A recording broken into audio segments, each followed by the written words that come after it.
Cette semaine, dans ANN, des humanitaires adventistes apportent leur aide à des résidents aux Fidji au lendemain de la pire tempête jamais enregistrée dans l'histoire du pays. Un professeur de l'université d'Andrews contribue à une découverte scientifique qui prouve la théorie de relativité d'Einstein. Et des médecins de l'hôpital d'enfants de l'université de Loma Linda ont réalisé une opération sans précédent sur une victime de morsure de chien âgée de 2 ans. Ces histoires et d'autres dans un instant.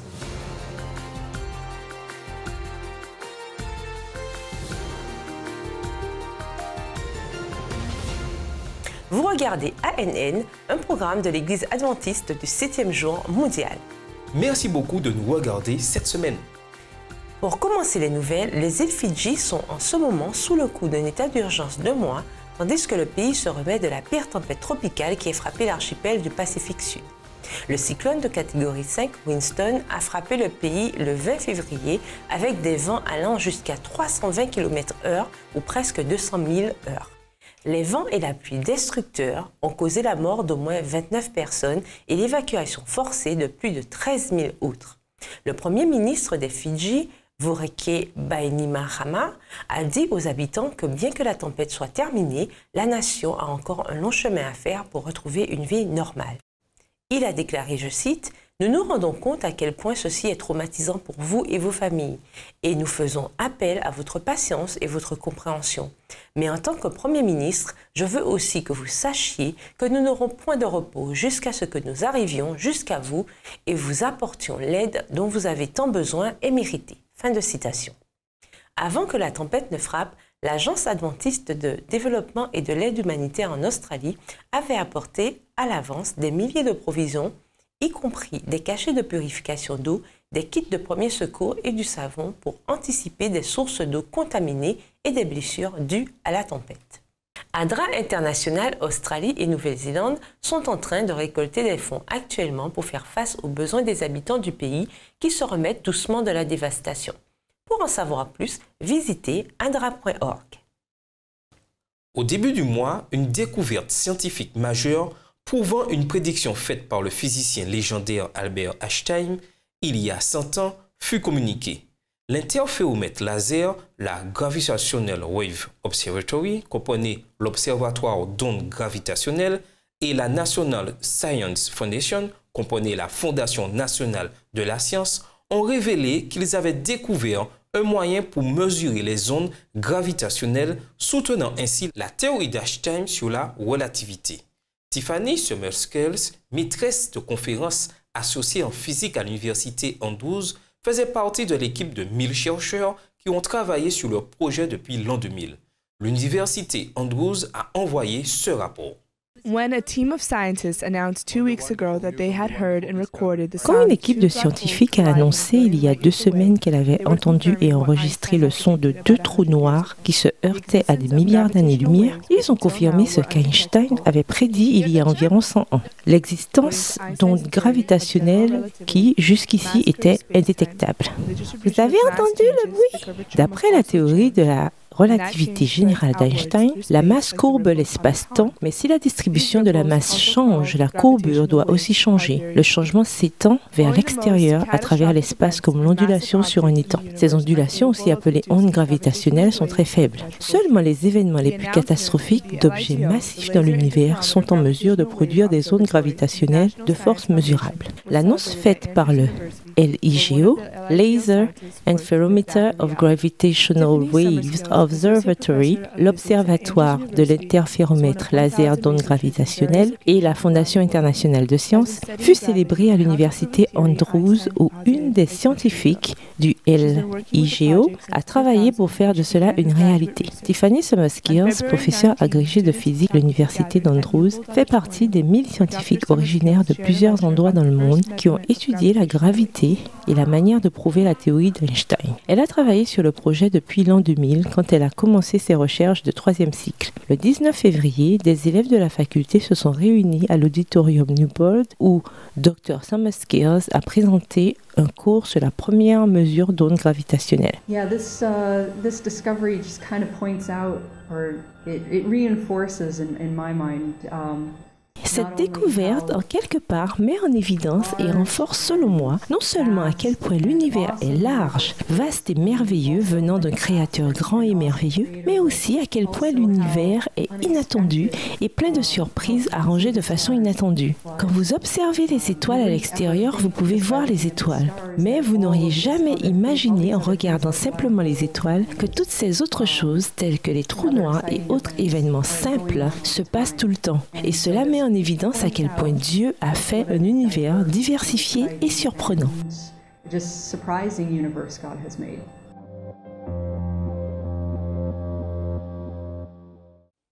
L'hôpital pour enfants de l'Université de Loma Linda a annoncé la semaine dernière qu'une équipe parmi ses médecins a réussi avec succès une chirurgie de réimplantation faciale sur une victime de morsure de chien âgée de 2 ans. Le chien qui a attaqué la petite avait arraché une grande partie de son visage, du haut du nez au haut de sa lèvre, y compris une partie de sa joue gauche. Quand Maria est arrivée à l'hôpital, les médecins Nathaniel Peterson et Paul Rocker ont réagi immédiatement pour mettre en œuvre un plan de réimplantation de son visage. Ils savaient qu'essayer de réimplanter le visage de Maria était leur seule chance de lui donner un avenir prometteur. L'opération, qui a duré 5 heures de travail intense sous un microscope chirurgical, n'avait jamais été pratiquée sur un patient aussi jeune. La semaine après l'opération, l'équipe de spécialistes a compté sur des sangsues pour aider au flux sanguin jusqu'à ce que les veines de Maria repoussent. Maria a pu rentrer chez elle seulement 3 semaines après l'accident. À part quelques cicatrices mineures, Maria devrait s'en remettre totalement. L'Université de médecine de Loma Linda a envoyé ce rapport. Nous avons appris qu'elle avait eu une grave morsure de chien et perdu une partie de son visage. Nous avons regardé et vu des photos et avons découvert que c'était tout son nez et sa lèvre supérieure et déjà quelques heures étaient passées depuis. Donc nous devions décider si cela valait le coup d'essayer de la réimplanter ou pas. C'est quelque chose qui doit être réimplanté dans les heures qui suivent. La décision doit être prise très rapidement. Nous étions dans les temps, donc nous avons décidé tout de suite de travailler ensemble, Dr Peterson et moi, et avons rassemblé le reste de l'équipe pour essayer de réaliser l'opération. Quand Maria est entrée au bloc, ils ont dit que cela n'était pas une opération qui allait durer. Vous vous rendez étrangement compte que tout peut aller probablement très bien ou très mal. Si le tissu ne prend pas, on sait qu'il est pratiquement impossible de reconstruire correctement un défaut au milieu du visage de cette personne pour le reste de sa vie. De notre côté, si on arrive à réimplanter le tissu avec succès, c'est le plus grand résultat qu'on puisse espérer. Ma pire crainte était de recevoir un appel me demandant de venir à l'hôpital et de ne pas être en mesure de revoir ma fille. Dr Peterson et moi avons travaillé de concert pour mettre en place les artères de chaque côté.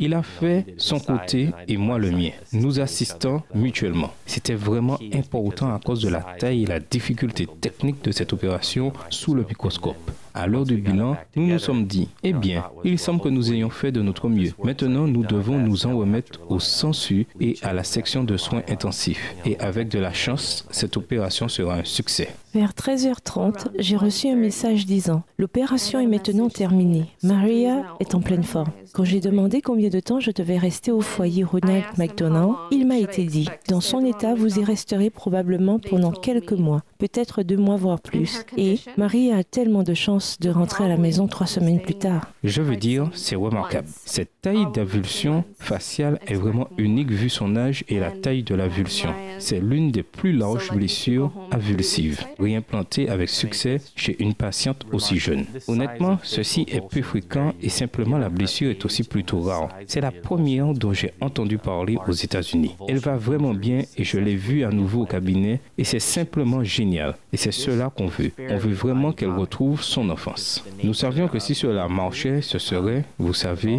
cela ferait une telle différence dans sa vie. C'est dur d'imaginer à quoi sa vie ressemblerait si cela n'avait pas marché, comparé à ce que c'est aujourd'hui.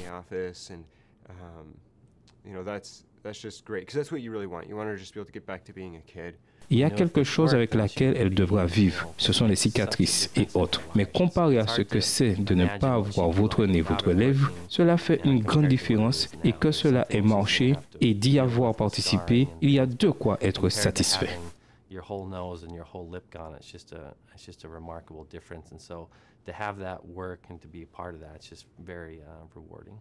Réimplanter les tissus faciaux de Maria est sans nul doute le cas le plus gratifiant auquel j'ai eu affaire jusqu'ici. Je pense que cela nous rend heureux et nous fait penser aux raisons pour lesquelles nous avons choisi la médecine, pour aider les autres, spécialement les petits-enfants. Sans le soutien de particuliers ou d'entreprises qui soutiennent l'hôpital pour enfants, cela n'aurait pas été possible. The nurses, the doctors, everybody that helped her out, I'm very thankful for. Les infirmiers, les médecins, tous ceux qui l'ont aidée, je suis reconnaissante pour toutes les petites choses qu'ils ont faites pour elle. Ils ont été si rapides et le résultat est si extraordinaire. Je pense que Loma Linda est le meilleur hôpital qu'un parent pourrait espérer. Elle est à la maison et elle est en parfaite santé. Pour voir la vidéo dans son intégralité, visitez youtube.com/l-l-u-h, puis cherchez Patient Story, Maria Salomon.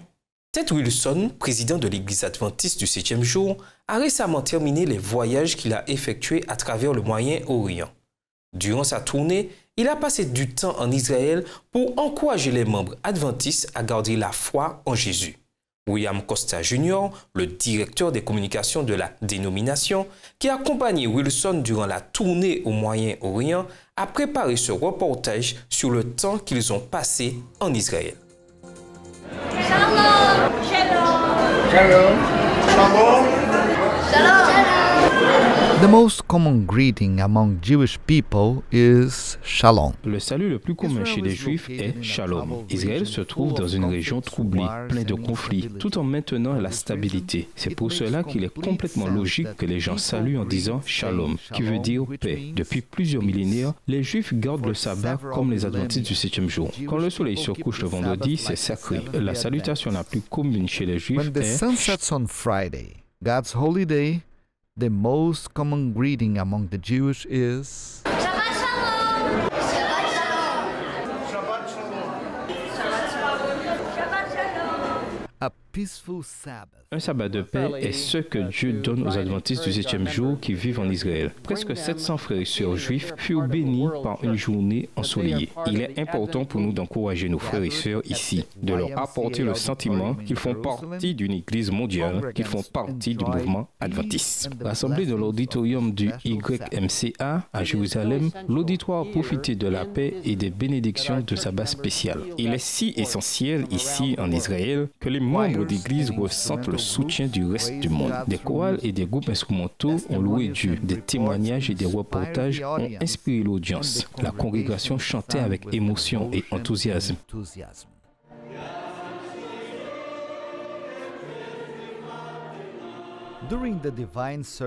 Durant le culte d'adoration, pasteur Ted Wilson, président de l'Église adventiste du 7e jour mondial, a prêché sur la construction de l'Église de Dieu en faisant un parallèle avec Néhémie et la reconstruction du mur de Jérusalem. Gloire à Dieu pour la vérité que Dieu nous donne afin de la partager avec d'autres personnes. Chaque membre ici en Israël a besoin de savoir qu'il fait partie de l'équipe de Dieu. Ils ne peuvent pas descendre du mur. Ils font un merveilleux travail et Dieu a l'intention de les utiliser tandis qu'ils s'impliquent totalement en tant que membres à travers le réveil et la réforme, les aidant à parler aux gens du retour du Messie, sa seconde venue, celle de Jésus-Christ, notre Seigneur.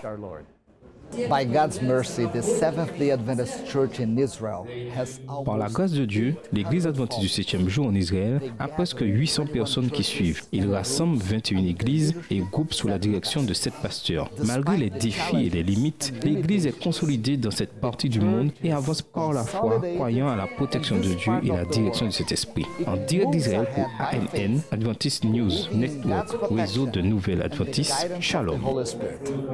from Israel to ANN, Adventist News Network, Shalom.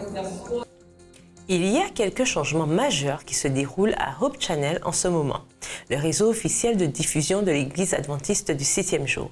William Costa Jr. s'est entretenu avec Brad Thorpe, président de Hope Channel, pour en savoir plus. Brad, durant 20 ans, vous avez servi à Hope Channel et maintenant vous avez pris la décision d'aller dans une autre direction. Pourquoi? Eh bien, 22 ans dans un même poste, c'est long. Et Dieu nous a bénis par une forte croissance. Nous avons les 43 chaînes et 41 langues en diffusion. Il est temps qu'une nouvelle direction, plus jeune, prenne le flambeau et emmène tout cela à un autre niveau. Deuxièmement, le réseau est techniquement bien établi avec notre nouveau centre de diffusion. Une fondation a été créée. Et troisièmement, maintenant que nous avons établi les 43 chaînes à travers le monde et que 6 autres sont en cours de lancement, nous avons maintenant des chaînes qui fonctionnent à plein temps dans les principales langues du monde et c'est le moment d'emmener Hope Channel plus loin que cela où elle est aujourd'hui. Et je pense qu'une jeune direction est meilleure pour cela. Quels sont vos projets pour l'avenir? Je sais que vous êtes porté sur la mission, mais que souhaitez-vous aujourd'hui? Déjà, j'aimerais avoir une activité qui serait un peu moins intense que ce que j'ai eu durant ces 20 dernières années. Pasteur Wilson, le président de l'Église adventiste mondiale, me propose des plans pour mon prochain ministère. Ceci n'est pas une retraite, c'est une continuité et nous cherchons de nouvelles occasions de potentiellement évangéliser plus amplement que ce que nous connaissons en utilisant tous les médias différents disponibles. Donc, j'attends avec impatience l'avenir et je crois que Dieu a de plus grandes choses en réserve pour le ministère dans lequel je pourrais exercer.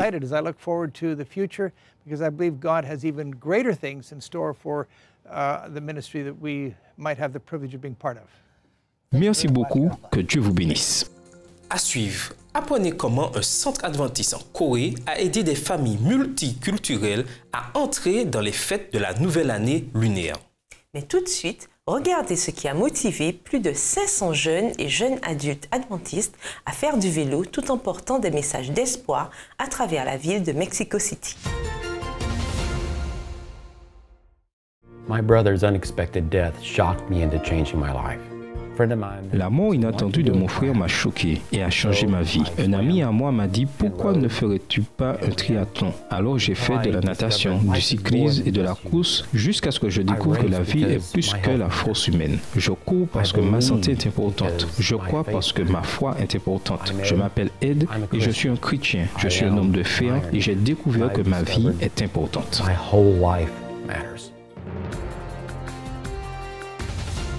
Nous voilà de retour et maintenant nous avons plus de nouvelles de la communauté de notre Église dans le monde. Dans la capitale du Mexique, plus de 500 jeunes adventistes de tous âges ont récemment sauté sur leur vélo pour propager un message d'espoir et de santé à travers la ville. Les jeunes ont distribué des livres, des magazines et des cartes cadeaux gratuites en ligne sur leur parcours de presque 34 km ou 21 miles. Enoch Ramirez, le directeur de la jeunesse adventiste du 7e jour du territoire, qui a aussi organisé l'événement, a expliqué ce qui l'a motivé à faire cette évangélisation à vélo.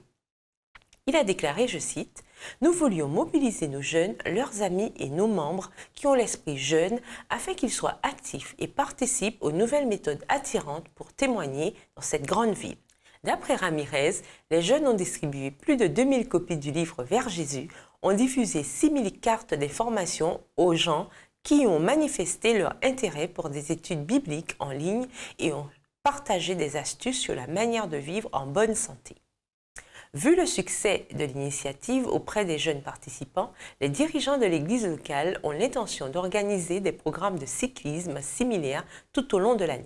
En Corée, le Centre au service des familles multiculturelles de l'église adventiste de la ville d'Ansan a tenu un programme de service communautaire en l'honneur des fêtes du Nouvel An lunaire du pays au début du mois. Le centre a organisé des programmes spéciaux prévus pour des familles multiculturelles et des travailleurs étrangers.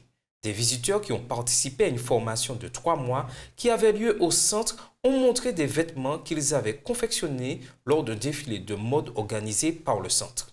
Le défilé de mode fut l'occasion pour les invités de montrer leur créativité et leur culture et pour certains de découvrir leur talent caché de créateurs de mode. Le centre a aussi tenu son 4e concours de cuisine multiculturelle qui fut soutenu par le Centre de service communautaire des migrants d'Ansan géré par le gouvernement coréen. 10 équipes du Cambodge, de la Russie, de la Chine, de l'Ouzbékistan et du Bangladesh ont saisi l'opportunité de montrer des plats de leur pays d'origine. Kim Young-soo, directeur du centre, a déclaré, je cite, « J'espère que ces programmes ont apporté de la joie aux immigrants et aux travailleurs étrangers qui ne pouvaient pas passer les vacances dans leur pays d'origine et que tout le monde a passé un bon moment les uns avec les autres. » Fin de citation. Le service du centre de famille multiculturel fut établi il y a 7 ans pour aider les familles et les travailleurs qui sont victimes de fraude, de délais de paiement de salaire, d'agression et d'alignation. L'objectif du centre est de les aider à avoir une vie plus heureuse et à terme à partager l'amour de Dieu à travers différentes activités. Un groupe de femmes adventistes dans le nord de la Norvège a organisé une classe de langue pour les réfugiés qui ont migré dans leur communauté. Le centre des médias de l'église adventiste du 7e jour en Norvège a envoyé son rapport. In the far north of Norway, in the city of Vadsø, a small group of Adventists are helping some of the many refugees from Syria and Iran in a very practical way. Dans le grand nord de la Norvège, dans la petite ville de Vok, un petit groupe d'adventistes aide quelques-uns des nombreux réfugiés de Syrie et d'Iran d'une manière pratique. Dans cette église locale, ils ont organisé une école de langue pour les étrangers. Chaque cours commence avec une citation de la Bible, mais cela prendra du temps avant que les réfugiés en sachent assez pour lire la Bible en norvégien tout seul. Le premier soir, les réfugiés ont appris des phrases utiles comme « D'où viens-tu ?» et la bonne réponse qui va avec. Le norvégien contient plusieurs sons qui ne sont pas familiers pour ces personnes et il est important de savoir comment prononcer des lettres qui sonnent pareilles mais qui sont distinctes.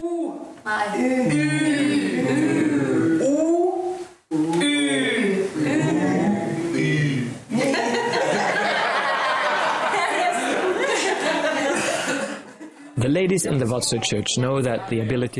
de l'église de Vok savent que pouvoir parler la langue est une clé importante pour réussir dans n'importe quel nouveau pays. Elles trouvent cela gratifiant d'être en mesure d'aider ces réfugiés et les réfugiés, quant à eux, sont très reconnaissants pour l'aide qu'ils reçoivent à l'église adventiste locale. Vous faites du bon travail.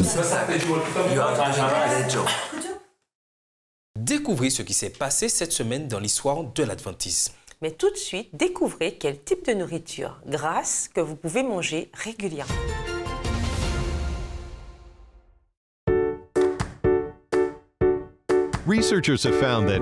Les chercheurs ont découvert qu'à l'âge de 9 et 11 ans, 90% des enfants respectaient le taux d'exercice physique de modéré à vigoureux recommandé aux enfants. Cependant, à 15 ans, seulement 31% respectaient la quantité recommandée et seulement 17% le week-end. Les chercheurs ont estimé que l'activité physique diminuait de 40 minutes par jour chaque année. C'est un fait, mais il y a de l'espoir. Même marcher très peu durant 15 minutes apporte un bienfait pour la santé. Si vos enfants ne font pas souvent d'activité physique, mettez en place des activités en famille comme faire du vélo, aller en randonnée, jouer au ballon ou pratiquer la natation. Planifier des activités familiales actives gardera toute votre famille en forme et en bonne santé. During communism, corporal punishment, it was just the thing to do. That meant I have to put my hands out, and I would get so many. Durant le communisme, le châtiment corporel était la chose qui se pratiquait. Ça veut dire que je devais tendre la main. Et j'avais tant de blessures à la main qu'au lieu d'avoir des creux, c'était des boursouflures. Je priais pour que Dieu me garde. Je m'appelle Adrien et ma prière a été exaucée.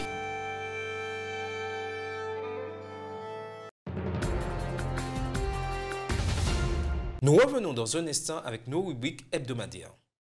Saviez-vous qu'il existe certains aliments gras qui sont bons pour vous? En fait, les graisses saines comme l'huile d'olive peuvent aider à combattre les taux de cholestérol élevés. L'épisode de Live It cette semaine nous en dit plus. Regardez.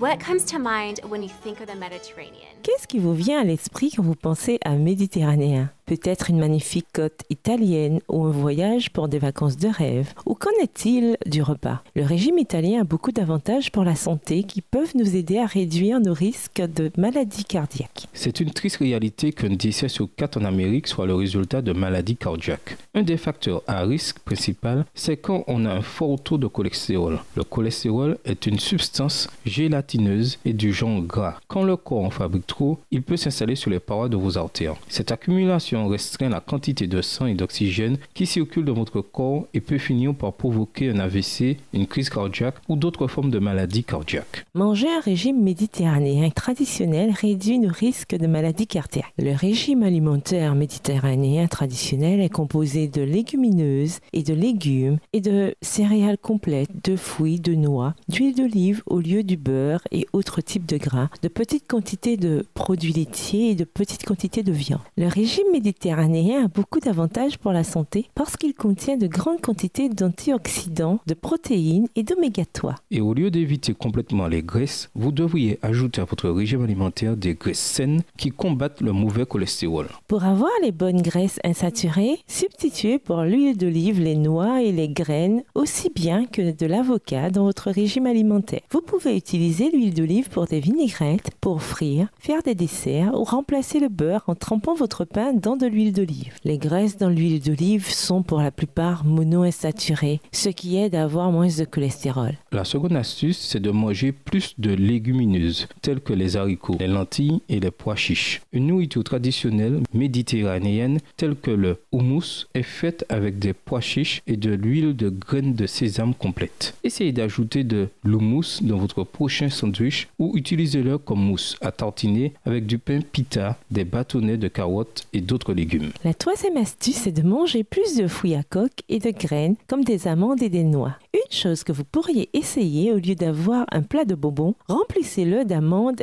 Ainsi, quand vous et les membres de votre famille passent devant, vous prendrez un snack rapide et sain. Voilà votre astuce du jour pour savoir comment vivre en meilleure santé et plus longtemps. Pour avoir plus d'informations sur Livit, l'émission de santé en ligne de l'Université de médecine de Loma Linda, et pour regarder d'anciens épisodes, visitez livitlomalinda.org. Cette semaine, obtenez des informations sur les élections qui eurent lieu durant la session de la Conférence générale de l'Église qui s'est tenue en 1893. Welcome to This Week in Adventist History. February 21, 1893 was the fifth day of the 30th. Bienvenue dans cette semaine dans l'histoire de l'Adventisme. Le 21 février 1893 était le 5e jour de la conférence générale tenue à Battle Creek. Ce jour-là, les 130 délégués ont réélu Ole A. Olsen président. Mais ils ont aussi choisi un nouveau secrétaire et trésorier. À l'âge de 38 ans, Leroy T. Nicholas est devenu le 7e homme à servir en tant que secrétaire de la conférence générale, tandis que Harmon Lindsay est devenu le trésorier une seconde fois, alors qu'il avait servi durant presque 20 ans précédemment. Lindsay est resté en poste durant 4 ans, mais il fut accusé par Ellen White de s'occuper des finances de l'Église comme une affaire séculière. Le 21 février 1961, l'Instituto Grande-Para, ou l'Académie adventiste de Grande-Para, a été officiellement ouverte à Belém, au Brésil. Sa création fut le fruit des efforts du missionnaire H.E. Walker, responsable de l'éducation à l'Union de la Mission du Nord du Brésil à l'époque, qui a vu la nécessité d'avoir une école secondaire adventiste dans la région amazonienne. Le premier directeur fut Claudio Miro Fonseca. Et le 22 février 1885, Carl Hampton Fairstrom fut baptisé après avoir assisté à des conférences bibliques tenues par John J. Madison. Fairstrom est devenu un colporteur. 5 ans plus tard, il fut consacré au ministère. Et pendant les 50 années qui ont suivi, il a servi en tant que pasteur de l'église adventiste dans la ville de Grottenhead. Fairstrom, cependant, a parcouru le pays durant cette période du nord au sud, la plupart du temps à pied. Ce qui l'a emmené à traverser beaucoup de villages en Suède où il a prêché l'évangile et le message des 3 anges. Carl Hampton Fairstrom est mort en 1944 à l'âge de 92 ans après qu'il ait pris sa retraite du ministère seulement à l'âge de 88 ans. C'était cette semaine dans l'histoire de l'Adventisme. That was this week in Adventist history. Merci de regarder ANN. Nous vous donnons rendez-vous la semaine prochaine pour plus d'informations sur le plateau d'Espérance TV. En attendant, rejoignez notre groupe de discussion sur Facebook, Twitter et Instagram. Vous pouvez vous connecter avec des adventistes du monde entier à travers plus d'histoires, de photos et de vidéos. Visitez Facebook/Adventist News, Twitter @Adventist Church et Instagram @AdventistChurch. Notre bonne nouvelle pour cette semaine vient du livre des Proverbes au chapitre 16 au verset 3. Le passage déclare « Recommande à l'Éternel tes œuvres et tes projets réussiront ». C'était notre programme de la semaine et rappelez-vous, vous pouvez toujours aller sur le site news.adventist.org pour plus d'informations et de vidéos. En attendant notre prochaine édition, que Dieu vous bénisse. À bientôt!